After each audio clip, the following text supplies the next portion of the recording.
શું ખરેખર ગુજરાતીઓએ પાછું આવવું પડશે? આ સવાલ એટલા માટે ઊભો થયો કારણ કે અમેરિકાએ લેટેસ્ટ જાહેરાત કરી કે હવે જેને PR જોઈએ છે તે લોકોએ પાછું પોતાના દેશમાં જવું પડશે. પણ શું ખરેખર આવું થવાનું છે? જો તમારે આ જાણવું હોય તો એ પહેલા VTV ડિજિટલની મારી ચેનલને સબસ્ક્રાઇબ કરી દેજો, બેલ આઇકન દબાવી દેજો જેથી તમામ અપડેટ્સ તમને પહેલા મળે. Hello, ladies and gentlemen. This is your captain speaking.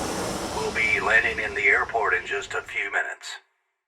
હા, this is Janvi. Way to દેશના આજના વિડીયોમાં જાણીશું કે H1B ગ્રીન કાર્ડને PRને લઈને કયો નવો નિયમ જે છે તે આવી રહ્યો છે કે જેને કારણે ઘણી જ બધી અટકળો ચાલી રહી છે.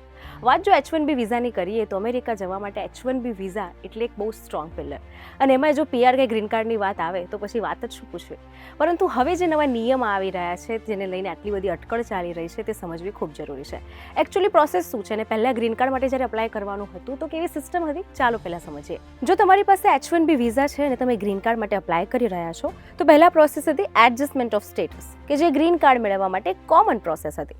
આ પ્રોસેસ એક્સ્ટ્રા ઓર્ડિનરી રિલીફ માટે હતી. પરંતુ થોડા દિવસ પહેલા જાહેરાત થઈ કે H1B વિઝા ધારકે ગ્રીન કાર્ડ અપ્લાય કરવા માટે ભારત આવીને અહીંની US કોન્સ્યુલેટ દ્વારા અપ્લાય કરવું પડશે. અને USCISએ પણ કહ્યું કે દરેક એપ્લિકેશનને ઇન્ડિવિડ્યુઅલ બેઝ પર જજ કરવામાં આવશે.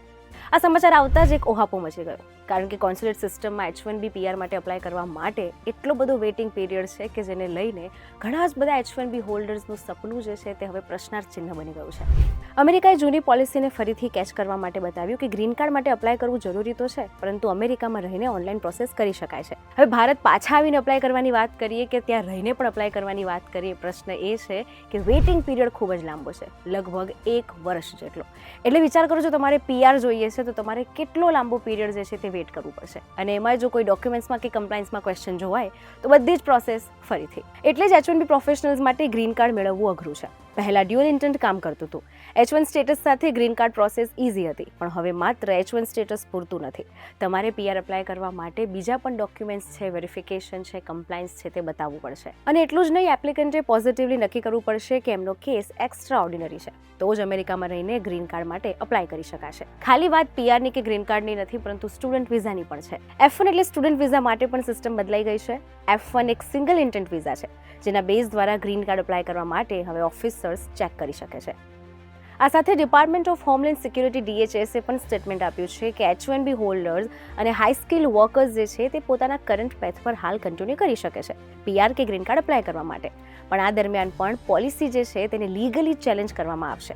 હવે આ સમગ્ર કન્ફ્યુઝિંગ બાબતમાં ઇન્ડિયન પ્રોફેશનલ્સે કઈ બાબતનું ધ્યાન રાખવું એ સમજવું ખૂબ જરૂરી છે, કારણ કે વાત પેનિકની ને કન્ફ્યુઝનની ચોક્કસ છે, પરંતુ આ સાથે શાંતિથી પ્રોપર લીગલ કમ્પ્લાયન્સને પણ વિચારવું અને સમજવું ખૂબ જરૂરી છે. કારણ કે એક નાની ભૂલ, એક નાનો ડોક્યુમેન્ટ્સમાં તમારી ભૂલ હશે તો તમારે આખી પ્રોસેસ કેન્સલ કરવી પડશે અથવા ફરીથી અપ્લાય કરવું પડશે. સૌથી પહેલાં તો એ સમજી લઈએ કે આ રૂલ અને આ સ્ટેટમેન્ટથી કઈ ગ્રીન કાર્ડના દરવાજા હંમેશા માટે બંધ થઈ ગયા એવું નથી.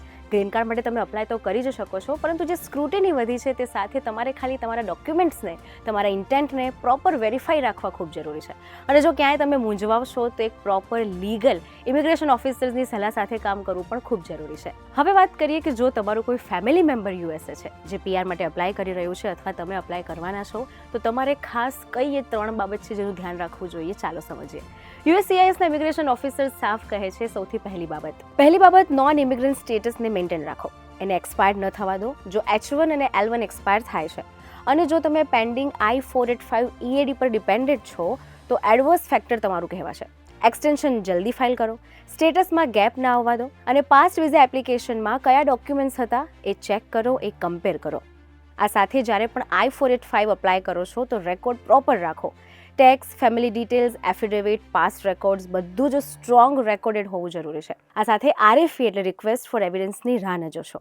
અહીંયા સમજવું જરૂરી છે કે તમે બધી જ એલિજિબિલિટી ભલે પૂરી કરો છો, પરંતુ જો તમે વધારે લોંગ ટાઈમથી ત્યાં રહી રહ્યા છો અને ગ્રીન કાર્ડ માટે અપ્લાય કર્યું છે અથવા તમારી પાસે છે, તો પણ આ બધા જ જે નવા નિયમ આવી રહ્યા છે તે સાથે USCISની ઇન્ફોર્મેશન સાથે અપડેટેડ રહેવું, પોતાના ડોક્યુમેન્ટ્સ પહેલાં ચેક કરી લેવા, વેરીફાઈ કરી લેવા. અને અગેન USCISના કોઈ ઓફિસર્સ છે અથવા ઇમિગ્રેશનના કોઈ બીજા ઓફિસર્સ છે તેમની સલાહ લઈને કામ કરવું ખૂબ જરૂરી છે. યુએસએની ઇમિગ્રેશન સિસ્ટમ વારે વારે ચેન્જ થઈ રહી છે. ઇમિગ્રેશન હોય, તમારા વિઝા હોય, અપ્લાય હોય, H1B હોય, ગ્રીન કાર્ડ હોય કે PR હોય, આ બધામાં વારંવાર સ્ક્રુટની થઈ રહી છે અને વધારે ચેકિંગ થઈ રહ્યું છે. આ બધાની વચ્ચે એક ટેક અવે એ જ છે કે જો તમે એવા ઇન્ડિયન પ્રોફેશનલ્સ છો જે ગ્રીન કાર્ડ માટે અપ્લાય કરવાના છો અથવા વિચાર કરી રહ્યા છો, તો પહેલેથી જ તમારા તમામ ડોક્યુમેન્ટ્સને પ્રોપર રાખવા, કમ્પ્લાયન્સ ક્લિયર કરવું, ટેક્સ ફ્રી રહેવું બધું જ જરૂરી છે. એવું જરૂરી નથી કે તમે બહુ પહેલાંથી ત્યાં રહો છો તો એ ડોક્યુમેન્ટ્સ હવે ચેક નહીં થાય. ઇમિગ્રેશન ઓફિસર્સ કહે છે, USCIS પણ કહે છે કે એમને જો જરૂર લાગશે તો એ તમામ પહેલેથી લગાવીને અત્યાર સુધીના બધા જ ડોક્યુમેન્ટ્સ ચેક કરવા માટે, વેરીફાઈ કરવા માટે તમારી પાસેથી માંગી શકે છે. અને હા, આ બધાની વચ્ચે સોશિયલ મીડિયામાં આવતી બીજી અફવાથી બચવું ખૂબ જરૂરી છે, કારણ કે વારંવાર ઇમિગ્રેશન સિસ્ટમ ચેન્જ થઈ રહી છે, વારંવાર પોલિસી આવી રહી છે નવી, પરંતુ આ બધાની વચ્ચે સોશિયલ મીડિયા કરતાં USCISની ઓફિશિયલ વેબસાઇટ પર જે ઇન્ફોર્મેશન આવે છે તેની સાથે અપડેટેડ રહેવું અને એને માન્ય કરવું ખૂબ જરૂરી છે. ઇન શોર્ટ, વાત બસ એટલી જ છે કે કમ્પ્લાયન્સ ડોક્યુમેન્ટ્સ બધું ક્લિયર હશે તો ગ્રીન કાર્ડ તમને આજે પણ મળવાની શક્યતા ચોક્કસ છે.